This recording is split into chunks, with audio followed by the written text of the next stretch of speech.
The frozen wilderness of Montana is no place for the weak where winters chill, conceals as much danger as beauty, life, and death dance on the razor's edge. A lone bobcat cub, alone and starving, too young to fend for himself, steps into a world far crueler than he ever imagined. The shadows move the snow, whispers. He suddenly finds his world turned upside down when a pack of wolves closes in. A wolf pack hardened by winter's grip has marked him as their next meal, but fate is unpredictable as the wolves close in and all hope seems lost. An unexpected force intervenes, setting off a chain of events that defy nature's most ruthless rules. The wild reveals a twist that defies everything we think we know. Prepare to witness a story where survival instinct and courage collide in the icy grip of winter, leaving you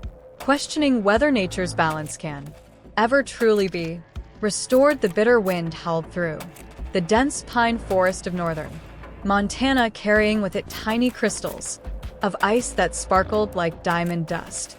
In the weak winter sunlight, it was early February, and the Flathead National Forest lay buried under 3 feet of snow, its usual verdant expanse transformed into a stark white wilderness. In this unforgiving landscape, life and death played out their eternal dance with unrelenting regularity. For Max, a 4-month-old bobcat cub, this dance had suddenly become terrifyingly real. His mother had disappeared 3 days ago while hunting, leaving him alone in their den beneath a fallen spruce. Hunger had finally driven him out into the open, his instincts wearing with his fear as he attempted to find food in a world that seemed determined to eliminate him. The young cub's reddish-brown fur, spotted with black rosettes, stood out starkly against the pristine snow as he cautiously made his way through the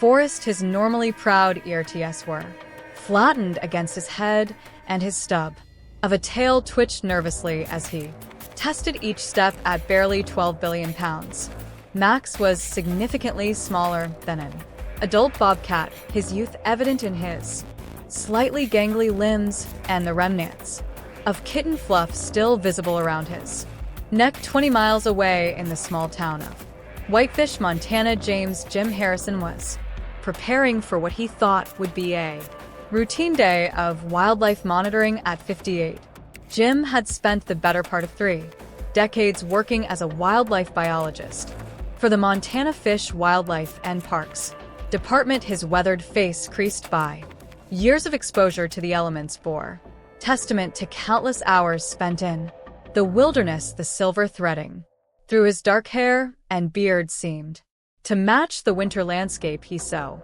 often traversed. "You heading out today, Dad?" Sarah Harrison's voice carried from the kitchen of their modest ranch-style home. At 28, she had followed in her father's footsteps, working as a veterinarian at the local wildlife rehabilitation center. Jim pulled on his heavy winter boots, nodding as he checked his gear. Got reports of increased wolf activity in the eastern sector. Need to check if they're getting too close to the ranches. He patted the tranquilizer gun in its holster, a tool he hoped he wouldn't need to use in all his years of service. Jim had always believed in minimal intervention, allowing nature to take its course whenever possible. Sarah appeared in the doorway, holding out a thermos of coffee. "Be careful out there.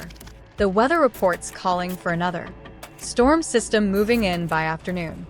"Always am, kiddo." Jim accepted the thermos with a smile, remembering how Sarah had earned her nickname Kiddo despite now being a grown woman with credentials that rivaled his own house. That young mountain lion doing at the center much better, should be ready for release by next week. Sarah's eyes sparkled with pride. The rehabilitation center had become her life's work, a calling that seemed to run in the family. As Jim headed out to his truck, the weight of his equipment familiar and comforting, he couldn't have known that this day would test everything he believed about natural selection and human intervention.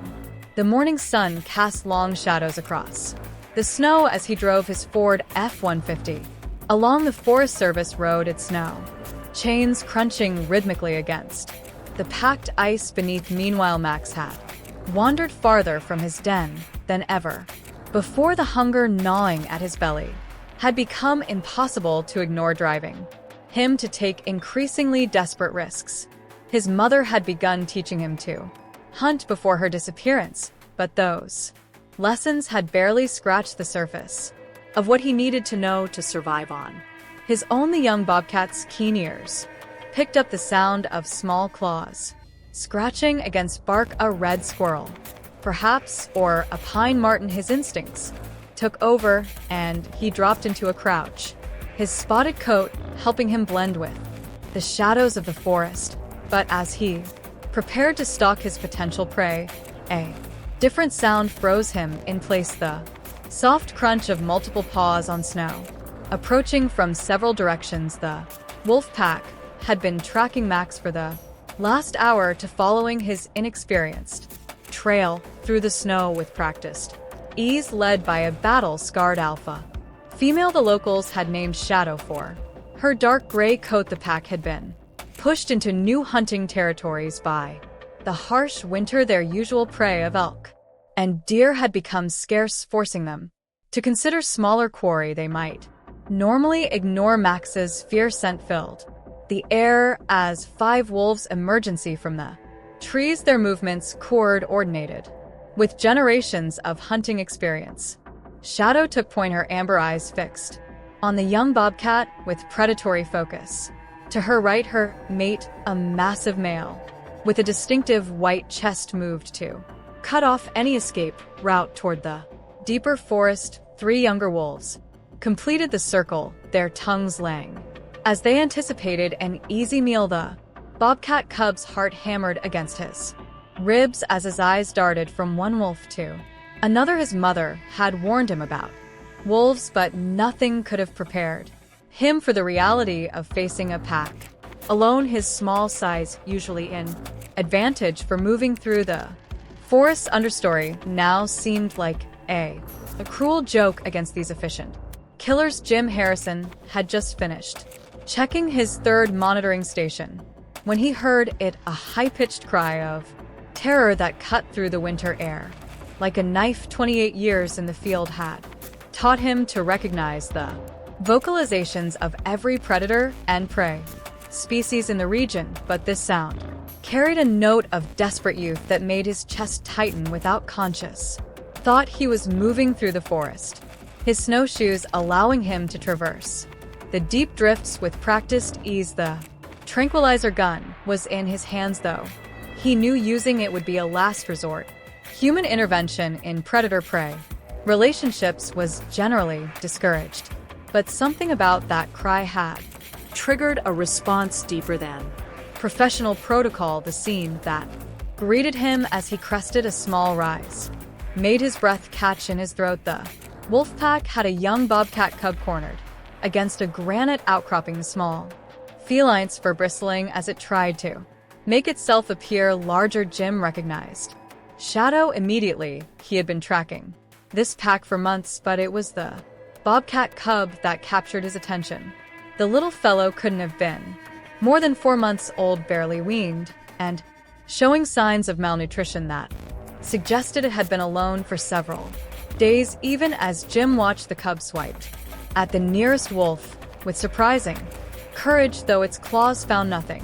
But airtime seemed to slow as Jim assessed his options. The professional in him knew that predation was a natural part of the ecosystem the wolves needed to eat, and nature could be cruel in its efficiency. But as he watched the young bobcat fighting against impossible odds with such determination, he thought of all the animals Sarah had rehabilitated at the center of all the times a small intervention had led to something magnificent. Making his decision, Jim reached into his pack and pulled out a canister of wolf deterrent, a combination of sound and scent that he had developed himself over years of field research.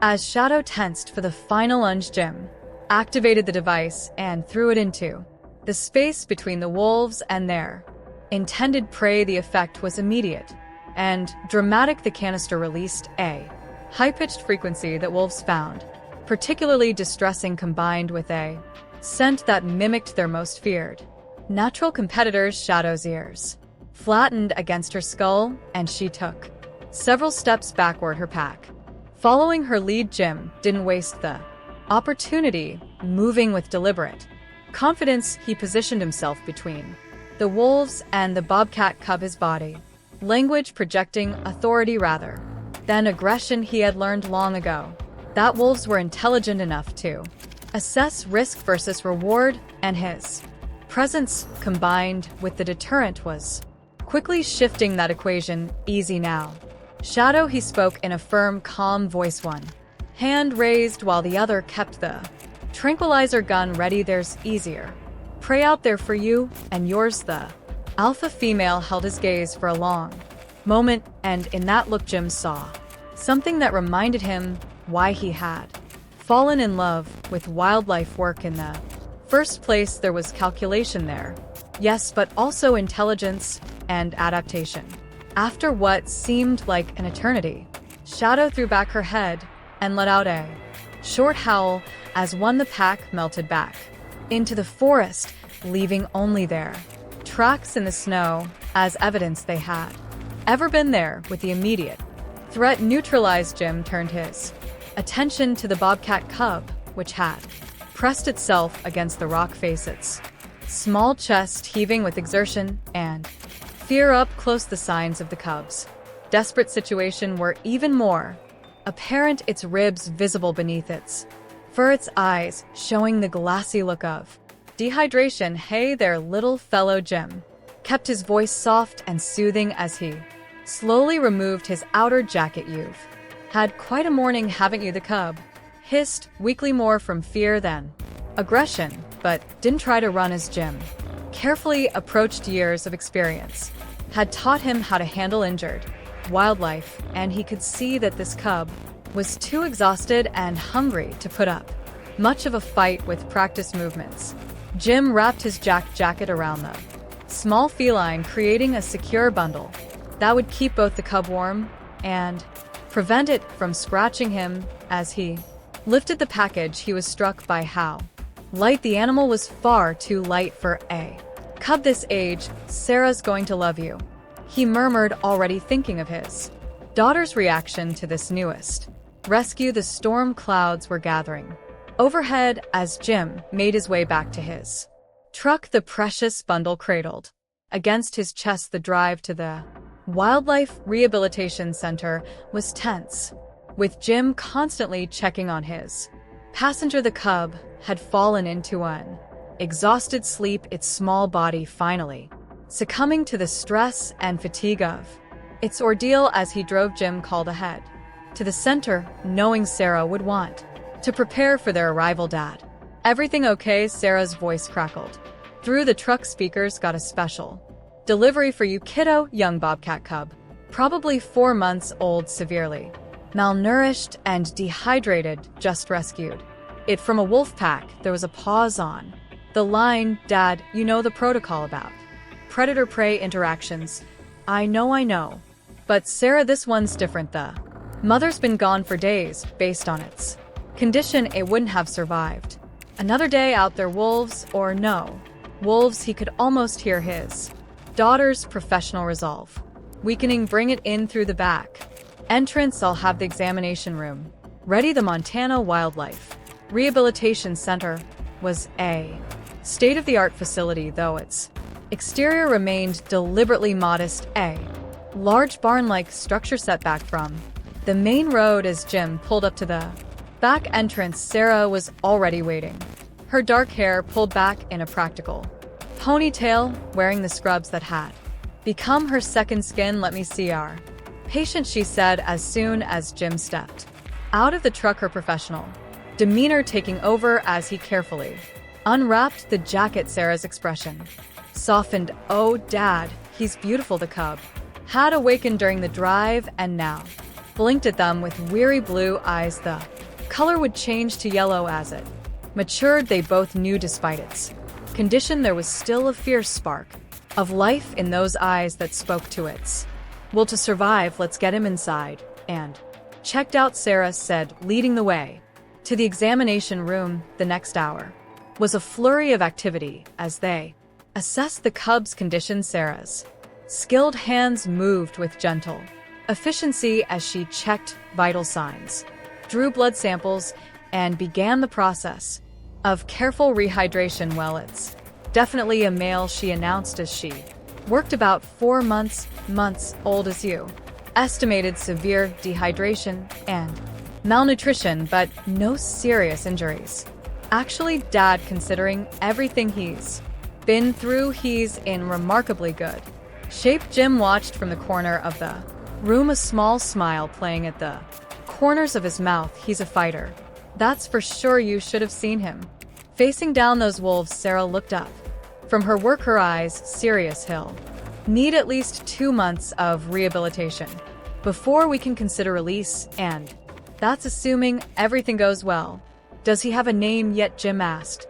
Knowing his daughter's habit of naming special cases, Sarah studied the cub for a moment as she finished securing the fur line that would help rehydrate him.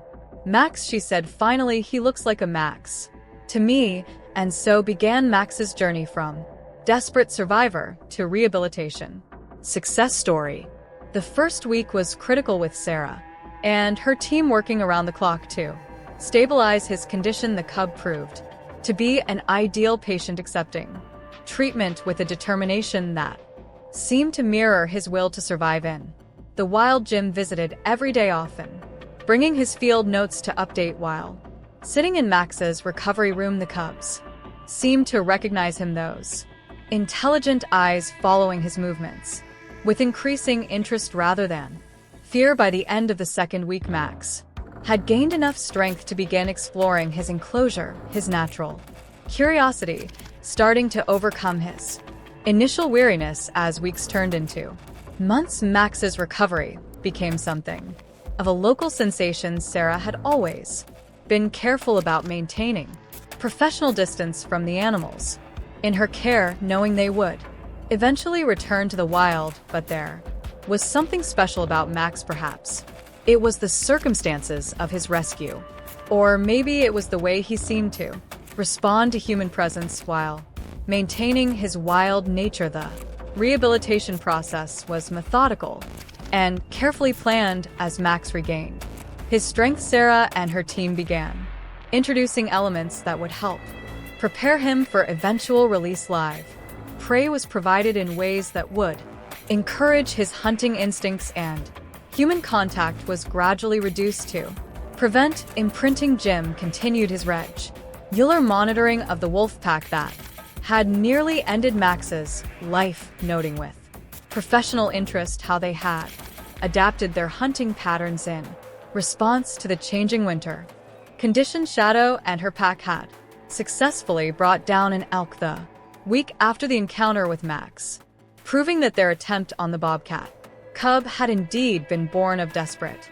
circumstances rather than normal behavior. As spring began to soften the Montana landscape, Max's release date approached. The cub had grown into a healthy young bobcat, his coat glossy and his muscles strong from months of controlled exercise. Sarah had selected a release site well away from known wolf territories, but within suitable bobcat habitat. The day of release dawned clear and cool, with the first hints of spring visible in the tiny buds appearing on the trees. Jim and Sarah worked together to prepare Max for transport, both feeling the emotional we of the moment despite their professional experience. You know, Sarah said as they drove to the release site, Max secure in a transport carrier in the back of the truck. When you first brought him in, I wasn't sure if we were doing the right thing. Natural selection and all that. Jim nodded, understanding completely. Nature can be cruel, but it can also be magnificent in its capacity for resilience. Sometimes all it needs is a small chance. The release site was perfect, a rocky area with plenty of cover and known populations of rabbits and other prey species. As they set up The carrier Sarah performed one final check of Max's condition, her movements efficient but gentle, ready to go home. Buddy, she whispered to the bobcat, who watched her with calm yellow eyes. They had indeed changed color as he matured. The carrier door was opened, and for a long moment Max simply sat there, scanning his new surroundings. Then, with the same determination he had shown in facing down the wolf pack months ago, he emerged into the morning sunlight. He paused briefly, looking back at Jim and Sarah, and in that moment both father and daughter felt the full impact of what they had accomplished. Then Max was gone, disappearing into the undergrowth with the silent grace that made bobcats such effective predators. Sarah wiped a tear from her cheek, not bothering to hide it from her father. "You did good, kiddo," Jim said softly, putting an arm around her shoulders. "You did real good." In the months that followed their wildlife, cameras occasionally caught glimpses of a healthy young bobcat in the release area, its spotted coat unmistakable to those who knew what to look for. Max had not just survived, he was thriving, his presence helping to maintain the delicate balance of the ecosystem. Jim often thought about that winter morning when he had made the decision to intervene in a career spanning decades. It stood out as a moment when the line between professional protocol and compassionate action had blurred, leading to something extraordinary. The story of Max became more than just a successful rehabilitation. It became a testament to the impact that human compassion could have when guided by knowledge and respect for the natural world. Sarah kept a single photo in her office at the rehabilitation center, a striking image of Max on the day of his release. His proud stance and alert expression, capturing everything they had worked to preserve. That photo served as a daily reminder of why they did this work, often drawing the attention of visitors and new volunteers. 1 year after Max's release, Jim was conducting his regular wildlife surveys in the area when he came across something remarkable. In a protected hollow beneath a rocky overhang, he found evidence of a bobcat den. As he carefully approached, using all his years of experience to move silently, he caught sight of a familiar form. Max, now fully grown, watching over two small cubs of his own. The young bobcat had not only survived but had found a mate and was now contributing to the next generation. Jim's trained eye could see that Max still bore the distinctive spot pattern that had made him recognizable during his rehabilitation, but now he moved with the confident grace of a mature predator. The cubs, barely visible in the shadows of the den, were proof of nature's resilience and the far-reaching effects of that one crucial intervention. That evening, as Jim shared his discovery with Sarah over dinner, their conversation turned to the broader implications of their work. The rehabilitation center had grown over the years, taking in more animals and training new staff in the delicate balance between assistance and natural processes. "You know what I think about sometimes," Sarah said, pushing her plate aside and leaning forward. "That morning with the wolves, if you hadn't been there, if you hadn't made that split-second decision." Jim nodded, understanding the unfinished thought. One small action can ripple out in ways we never expect. Max isn't just one rescued bobcat anymore. He's become part of the ecosystem's recovery story. The success of Max's rehabilitation and release had far-reaching effects beyond just one bobcat's life. The documentation of his case, carefully maintained by Sarah, became a valuable resource for other wildlife rehabilitation centers dealing with orphan predator CBS. The protocols developed during his care were refined and shared, helping to improve survival outreach for other young animals in similar situations. The story also helped bridge the gap between the local ranching community and wildlife conservationists. When Sarah presented Max's case at a community meeting, focusing on the careful balance between predator conservation and human intervention, she found an unexpectedly receptive audience. Even some of the Ranchers who had traditionally viewed predators as threats began to see the value in maintaining healthy wildlife. Puppy populations 5 years after Max's rescue, the Montana Wildlife Rehabilitation Center had become a model facility known for its successful rehabilitation and release programs. Sarah had expanded her role, training new veterinarians in wildlife care while continuing to oversee critical cases. Jim, though officially retired, still conducted regular wildlife surveys, his expertise more valuable than ever in tracking the health of local predator populations. The wolf pack that had nearly ended Max's life remained in the area, though their numbers and territory had shifted over the years. Shadow, the alpha female, had produced several litters of pups, maintaining the pack's presence in the ecosystem. Jim's continued observations showed how the wolves had adapted to changing conditions, their hunting patterns evolving to focus more on traditional prey as deer and elk populations recover. Said one crisp autumn morning as Jim was checking his wildlife cameras, he came across tracks that told an extraordinary story. In the mud near a stream, he found the distinct prints of a wolf pack moving through the area, and nearby the smaller but confident tracks of a bobcat, likely Max, having passed through the same space just hours apart. But unlike that desperate day years ago, these tracks showed no signs of pursuit or conflict. Instead, they were the normal movements of predators sharing the same territory, each filling their own niche in the complex web of forest life. This, Jim reflected, was perhaps the most powerful testament to their work, not just the survival of one animal, but the restoration of natural balance. The forest could support both wolves and bobcats, each species playing its crucial role in maintaining the ecosystem's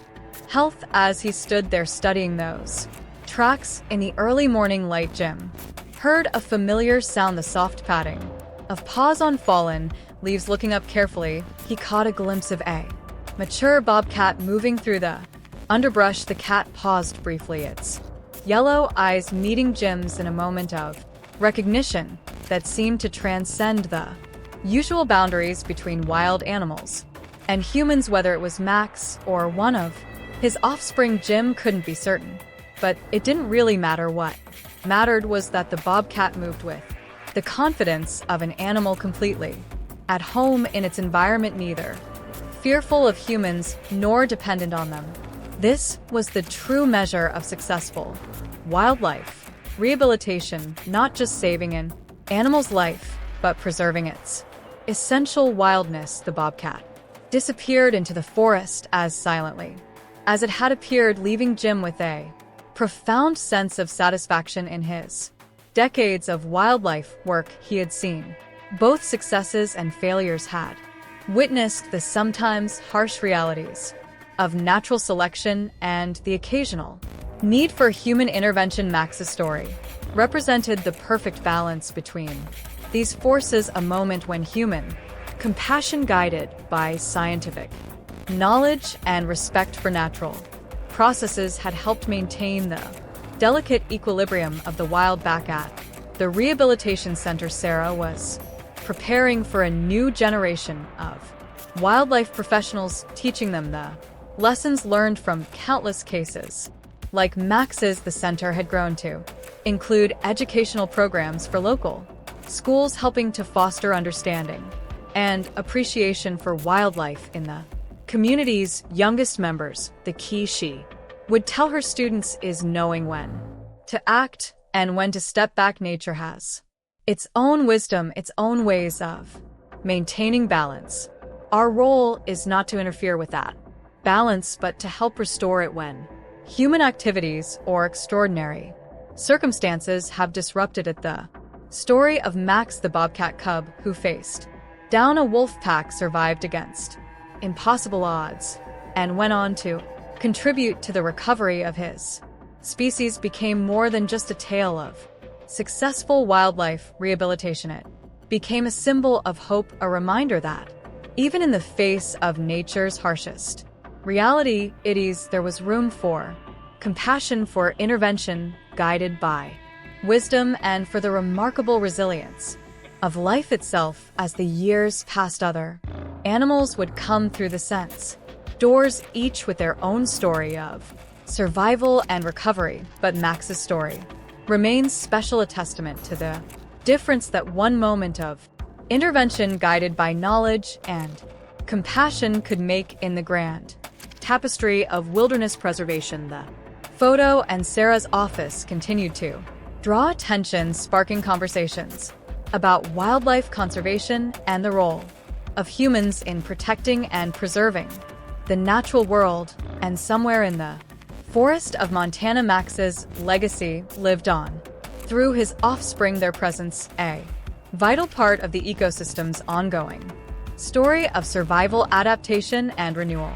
Jim and Sarah's work had shown that while nature could indeed be cruel, it could also be guided back toward balance when human intervention was applied with wisdom and restraint. Their story, intertwined with Max's, became part of the larger narrative of wildlife conservation in America, a reminder that every life saved, every animal successfully returned to the wild, contributed to the preservation of the natural heritage they all worked so hard to protect.